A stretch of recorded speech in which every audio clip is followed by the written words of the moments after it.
할렐루야. 사순절 기간에 하나님이 우리에게 뜻깊은 말씀삼 20일 새벽 축제, 특별히 다음 세대들과 함께 온 세대가 함께 말씀대로 살고자 하는 그런 열정,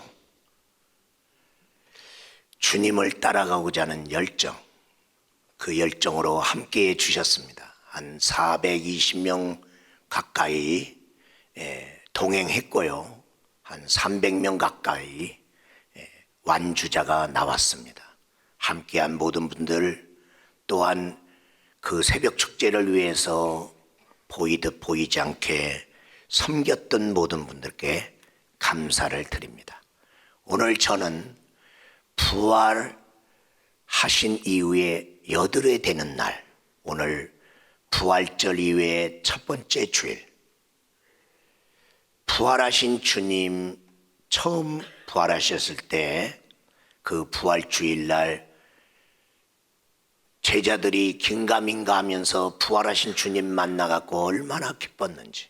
그런데 그 기쁨의 자리, 그 부활의 영광의 자리에 함께하지 못했던 의심 많았던 도마, 하나님이 일주일 지나서 오늘 부활 후 첫째 주일, 주님은 그 의심 많은 도마까지 만나서 의심하지 말고 너도 믿는 자가 되라고 하나님이 믿음의 자리로 초대합니다. 더디 믿는 자들이 있죠. 그 사람도 어떻게 하든지 믿음의 자리로 들어와야 되는데, 제자 중에 더디 믿었던 도마, 그 주님이 자기까지도 외면하지 않고 만나 주심에 대하여 감격하면서 그 외에 그는 제자들 중에서 가장 멀리 인도까지 복음을 들고 가서 전하다가 순교하는 그러한 믿음의 승리자가 됩니다. 오늘 저는 바로 그 부활 후 첫 주일인 오늘 갈릴리 초심의 자리라는 제목으로 말씀을 전하고자 합니다.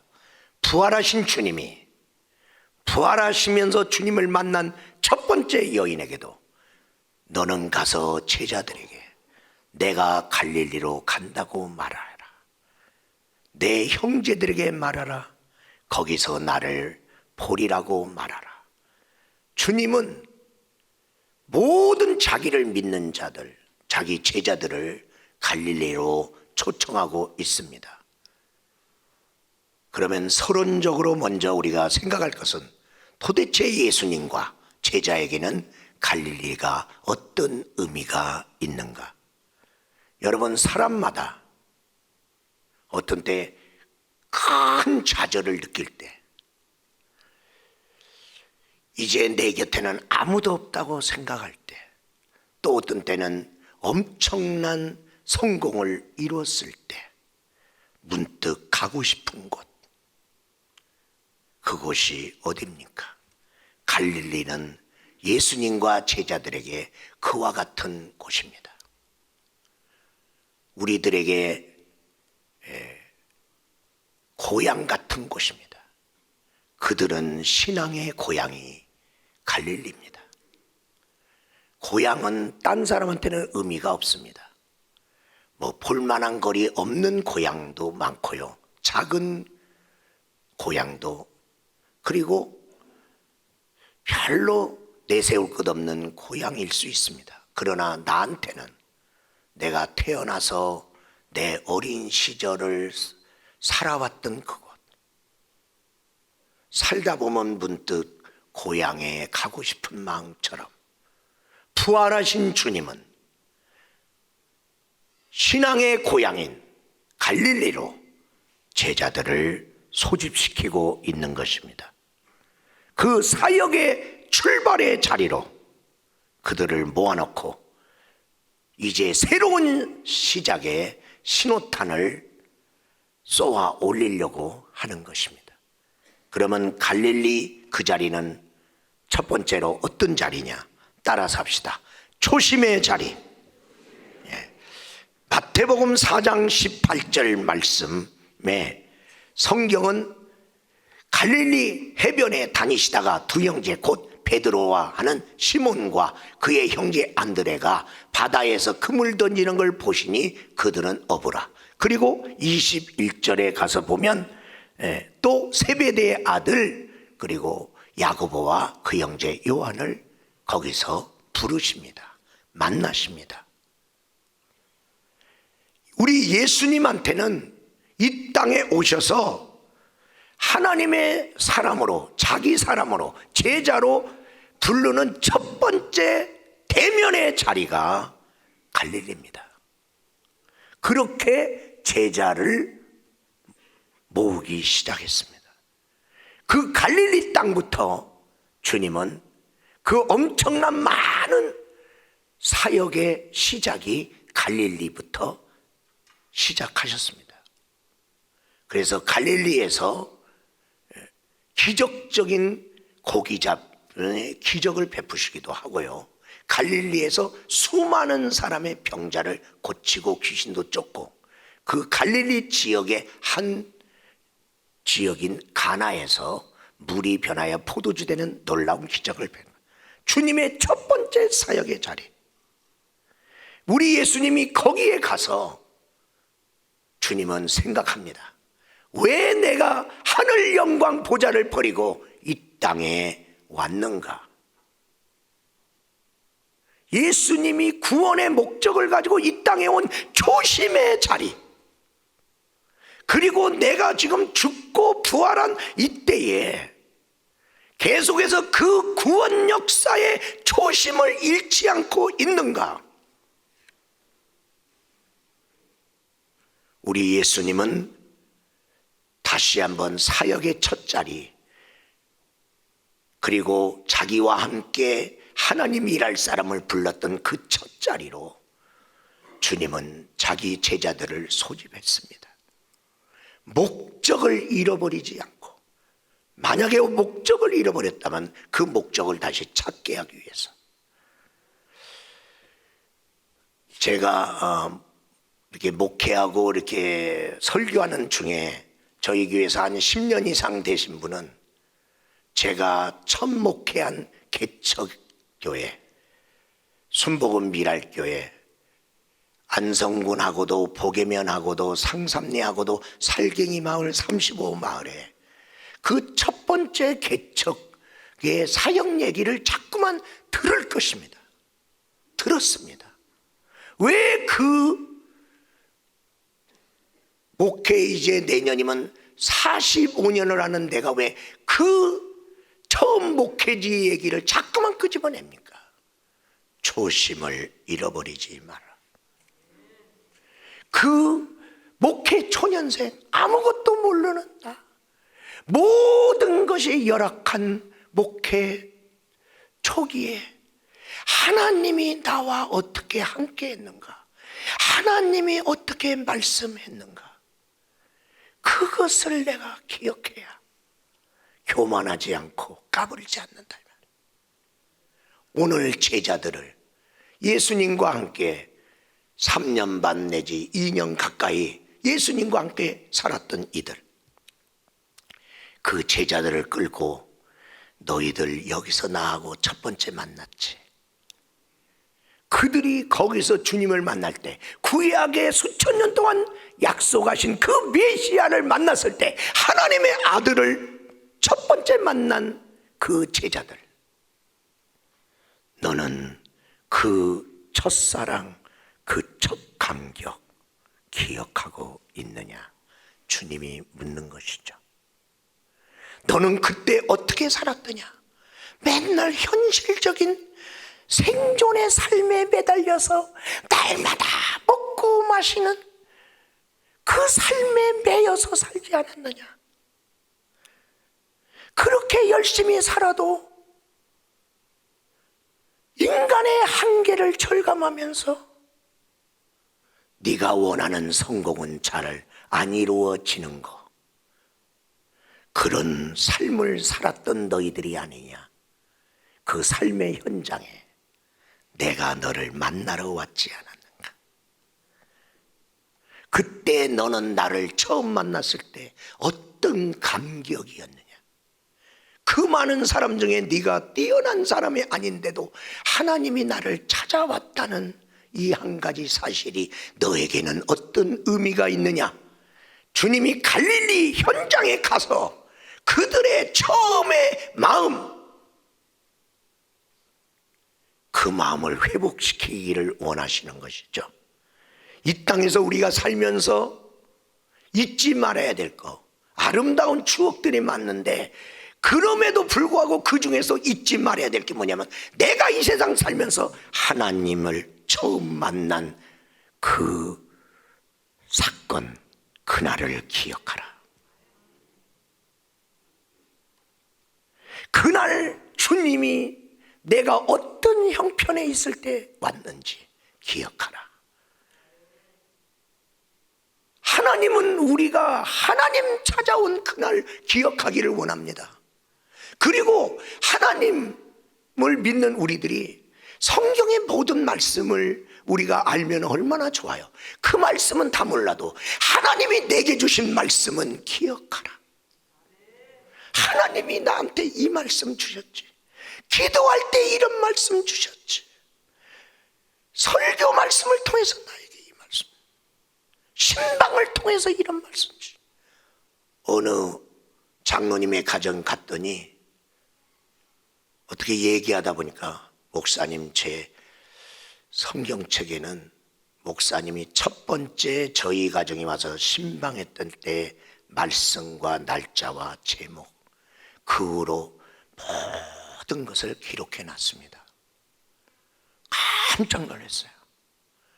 가끔 그 말씀 순서대로 자기가 묵상하면 하나님이 그 말씀 이루어 주었음을 감격하고 기뻐하신다는 거예요.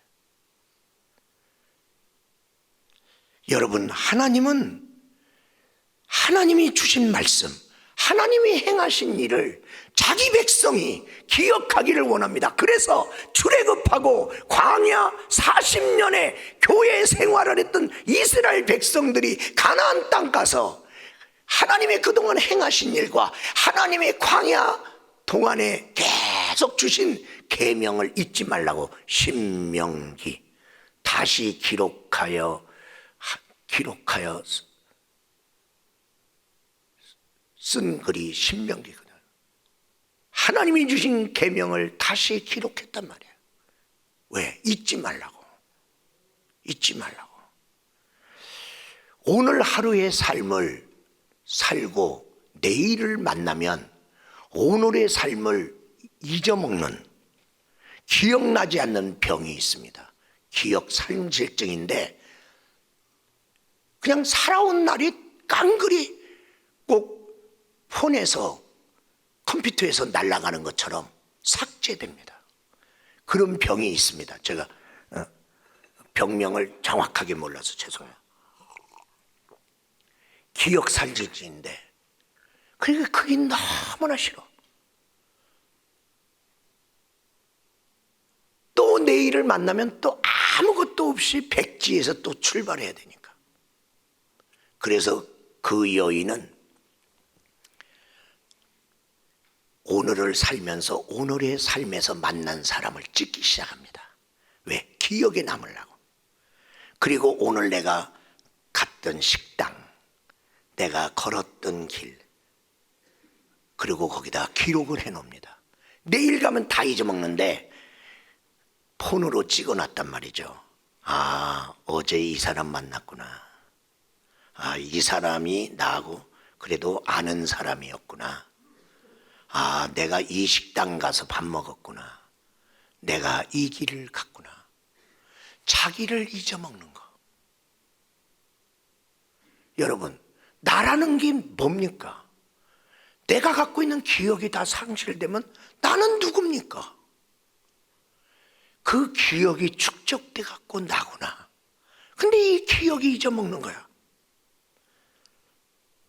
우리 사랑하는 여러분, 광야 생활을 하던 이스라엘 하나님의 백성들은 거듭되는 망각 중에 살고 있습니다.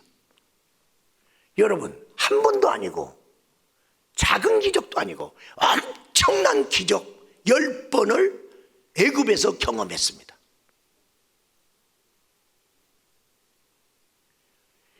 여러분의 생애에서 그런 기적을 내 전생애를 통해서 경험하기 어렵습니다. 그런데 그들은 짧은 기간 동안에 상상할 수 없는 하나님의 엄청난 기적 10번을 경험했어. 그랬는데 홍해 앞에 딱 오더니요, 그 하나님께 욕합니다. 그들을 이끌어온 모세를 욕합니다. 막말을 하는 거예요. 하나님 계시긴 어디 계시냐? 괜히 우리를 여기로 끌러와서 매장지가 없어서 여기 끌러. 여러분 기억하세요. 하나님 믿으면서 막말하지 마세요. 내가 저 인생은 내가 다시 상종하는가 보자. 상종합니다. 이상하게 만나기 싫은데 만나요. 이 세상은요, 내가 말한 대로 되지 않아요. 근데 예수 믿는 사람이 다른 것도 모르고 하나님에 대하여 막말하고 하나님이 세운 리더를 향하여 막말하는 것은 말이 안 됩니다. 그런데 그들은 또 그 막말한 현장에서 말도 안 되는 기적을 봅니다. 홍해가 갈라지는 거예요. 아니, 이런 일이 세상에 있었느냐고. 없었죠. 없었던 일이 자기들 앞에 펼쳐져. 하나님은 이런 것도 하네. 거기다가 자기들이 다 근심 걱정 애국군데 하나님이 한 방에 쓸어버려. 이런 일이 있네. 그 엄청난 하나님을 경험하고 홍해 저 건너편에서 난리를 보면서 승리 찬양 콘서트 했습니다. 그래 놓고 스루 광야 사흘길 물 없는 광야 가다가 또 원망합니다. 아니, 물도 없는 데를 우리를 왜 끌고 다니는 거야? 그러다가 마라의 씀을 먹으면서 아이고 써서 못 먹겠네. 또 원망합니다. 하나님이 또 그 쓴물을 달게니까 또 헤헤거립니다. 그러다가 또 물 없는 광야길 가다가 무리바에서 또 그들의 원망 불평이 또 폭발합니다. 하나님이 기적적으로 반석을 쳐서 물을 줍니다. 이게 반복되는 거예요. 아니, 하나님이 행하신 일을 어떻게 그렇게 잘 까먹냐고. 하나님이 말씀했잖아. 나는 너희를 떠나지 않는다. 나는 너희를 사랑한다. 나는 너희들을 가나안 땅으로 인도하리라. 다 잊어먹는 거예요. 약속한 거 현실 앞에서 다. 우리는 어떻습니까? 우리는 왜 절망합니까? 우리는 왜 낙심합니까? 하나님이 행하신 일을 잊어먹었습니까? 하나님이 나에게 약속한 걸 잊어먹었습니까? 여러분, 초심의 자리, 주님이 나 같은 죄인을 만나시고 나 같은 걸 하나님 자녀 삼아준 여러분이 이 교회에 처음 왔던 그 순간 기억하시기를 주의 이름으로 축원합니다. 두 번째로 갈릴리는 따라서 합시다. 하나님의 두드림의 자리, 하나님의 두드림의 자리입니다. 누가복음 5장 8절 말씀에 보니까 시몬 베드로가 고백합니다. 다 같이 읽겠습니다. 시몬 베드로가 이를 보고 예수의 무릎 아래 엎드려 이르되 주여 나를 떠나소서 나는 죄인으로소이다. 여러분, 갈릴리는 제자들에게 하나님의 두드림이 있었던 장소입니다. 그 하나님의 두드림 속에서 고기 잡아준 예수님은 하나님의 아들이구나 알게 됐습니다. 물이 변하여 포도주 되게 하신 이분은 하나님이구나, 하나님의 아들이구나. 그 하나님의 두드림, 그리고 자기는 죄인이구나. 고기를 많이 잡았잖아요. 그럼 그 많이 잡은 걸 갖고 기뻐하고 있어야 되는데 시몬 베드로는 주님 앞에 납작 엎드려서 주님 떠나주세요. 나는 죄인입니다. 이게 무슨 얘기야? 기뻐해야 돼. 고기를 못 잡아서 낙심하다가 이렇게 많이 고기 잡혔는데 그가 지금 뭐하고 있느냐. 그리고 그들이 그 하나님의 두드림의 결과로 너도 나도 주님을 따르기 시작합니다. 여러분, 세리마태, 그 당시 철가방 직장입니다. 유대 나라에서 로마 정부가 인정하는 세리가 됐다는 거, 돈 만지는 자리입니다. 오늘날로 말하면 은행입니다.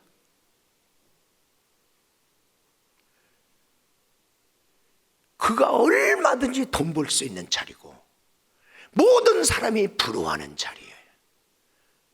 그런데 마태의 마음에 하나님 주님을 통해서 두드림이 있었어요. 너도 나를 따라. 그러니까 그거 놓고 가잖아요. 세리장 삭개오,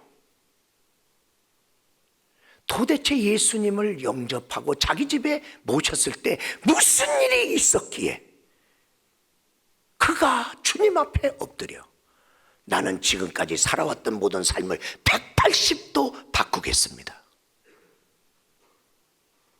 토색하면서 돈 긁어 모았던 토색하는 짓 안 하겠습니다.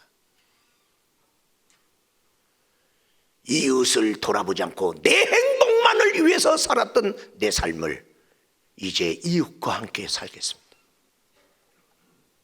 도대체 뭐냐? 신방 한 번 받았는데 어떻게 이렇게 삶이 바뀌냐? 하나님의 두드림이 있었다는 거죠. 그렇다면 나에게는 언제 하나님이 나에게 찾아와서 두드렸는가? 내가 인생의 한계, 절망 속에서, 실패 속에서, 아니면 정말 이제는 해볼 거 다 해봐도 고쳐지지 않는 질병 속에서 내가 하나님의 두드림을 경험했는가? 깊은 기도 속에서 하나님의 두드림이 있었는가? 성경을 읽다가 어떤 하나님의 말씀 하나가 꽂혔단 말이야. 근데 그것이 안 사라져. 성경 말씀 한 구절이 나의 하나님의 두드림이었던가? 목사님의 어느 날 설교가 내 마음에 꽂혀갖고 이거 뺄라고 그러는데 안 빠지네. 이게 이렇게 안 살면 안 되겠네. 그런 때가 언제였느냐 그 말이에요. 다윗에게 하나님의 두드림이 있는 사건이 있습니다. 사무엘하 20장 10절 말씀 우리 다 같이 한번 읽겠습니다. 시작. 다윗이 백성을 조사한 후에 그의 마음에 자책하고 다윗이 여호와께 이르되 내가 이 일을 행함으로 큰 죄를 범하였나이다. 여호와여 이제 간구함나니 종의 죄를 사하여 주옵소서. 내가 심히 미련하게 행하였나이다 하니라. 아멘. 인구조사였습니다. 인구조사가 무슨 죄입니까? 우리나라도 10년마다 인구조사합니다.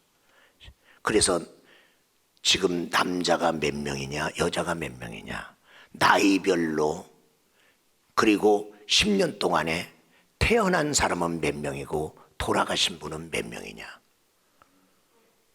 그리고 지역별로, 도시별로, 그래서 어디에 사람이 더 많이 사냐 다 조사합니다. 이게 도덕적으로 문제가 있습니까? 신앙적으로 문제가 있습니까? 아무도 문제가 없기 때문에 다윗에게 다윗 왕이요 그거 하면 안 됩니다라고 한 사람 아무도 없고 다윗도 이걸 죄의식이 없었어요. 그냥 했어요. 그랬는데 지금 자책을 하잖아요. 자책. 이 말이 원어적으로 요 자책하고 요것이 히브리어로 따라서 합시다. 낙하, 낙하, 낙하했다 이 말이야. 낙하. 낙하가 뭐냐면 때리다, 치다. 하나님이 인구조사한 다윗의 마음을 때렸어요. 쳤어요. 너 이놈아, 너 왜 이런 거 해? 하나님의 두드림이 있었기에 주여 내가 큰 죄를 범했나이다. 두드림이 없었으면 사회적으로, 자기 양심적으로 아무 문제 없어요.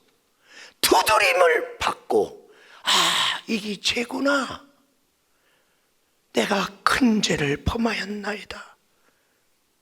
그 다음날 나단이 옵니다.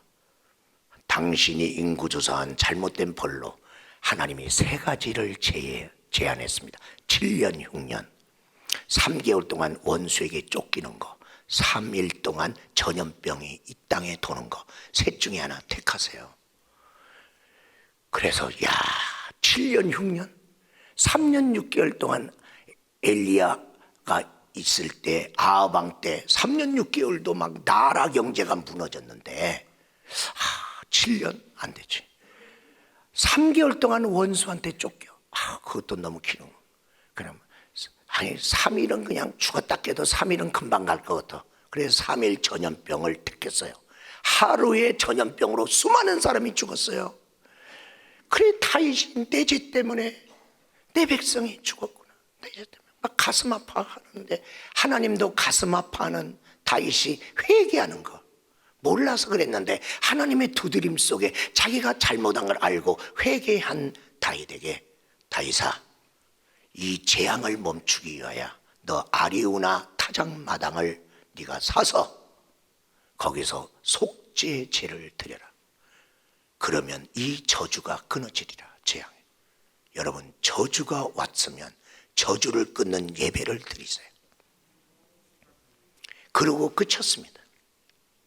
이때 다윗의 마음을 때린 하나님의 두드림, 그걸로 인해서 그의 잘못된 삶이 멈췄고 하나님께서 그 재앙을 멈췄고, 사도행전 9장 4절에 보니까 하나님은 사울이라는 바울을 땅바닥에 패대기 쳤습니다. 그러니까 주의 음성이 들리기 시작하는 거야. 네가 나를 왜 박해내? 당신, 네가 박해는 예수다. 그에게 하나님의 두드림으로 그가 엎으러지지 않았더라면 그가 어찌 선교사 바울이 됐겠느냐. 그는 늘 자기가 하는 게 옳다고 생각한 사람이야. 거기에 대한 확신과 열정 가지고 살았던 사람이야. 주님이 패대기 쳐버리니까 그때서야 나는 죄인 중에 괴수로다. 하나님의 두드림이 사울이라는 바울에게 있었습니다. 오늘 시몬 베드로, 그는 이 갈릴리 잊을 수 없습니다. 자기는 어부입니다. 고기 잡는 선수입니다. 갈릴리 바다는 자기 바닥입니다. 자기가 갈릴리 바다의 모든 걸 합니다. 어디에 고기가 더 많고 언제 잡아야 되고 어디다가 그물을 든지 다 합니다. 그런데 안 됩니다. 밤새도록 그물. 그런데 저분이 깊은 데로 가서 그물을 던져, 말도 안 되는 장소로, 말도 안 되는 시간에. 그러나 그 말씀에 이제 던졌더니 자기가 지금까지 고기 잡아본 생애 속에 가장 많이 2배에 가득하게, 한 번 던진 그물로 2배가 가득 차는 이 엄청난 역사를 따가면서 저분은 사람이 아니다. 우리 이웃집 동네 사람 아니다. 하나님의 아들이다. 그 고기 잡힌 걸 통해서 하나님의 두드림을 보고 그냥 엎으러져 갖고 나는 죄인입니다. 여러분, 별것도 아닌 설교를 듣는데 어떤 사람은 두드림을 받고 그날 꼬꾸라지는 사람도 있습니다. 누가 알겠느냐 말이야. 하나님이 만졌는데, 하나님이 만졌잖아요. 여러분, 하나님의 두드림이 있을 때마다 불편합니다. 하나님을 믿으면서도요, 어떤 사람은 할 거 다 해. 그리고 예배 자리 알아서 빠져. 봉사 자리 알아서 빠져. 기도 자리에 알아서 빠집니다. 헌금도 자기가 알아서 빠집니다. 아유, 저렇게 믿어도 다 믿는데 나도 그렇게 믿을까? 그때 하나님의 두드림이 옵니다. 너는 그러면 안 돼.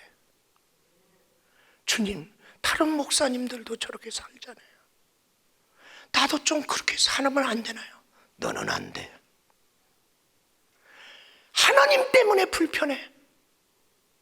하나님 때문에 불편해. 그러나 하나님이 맞잖아. 하나님이 맞는데 어떻게? 불편해도 그 말씀대로 하오리다.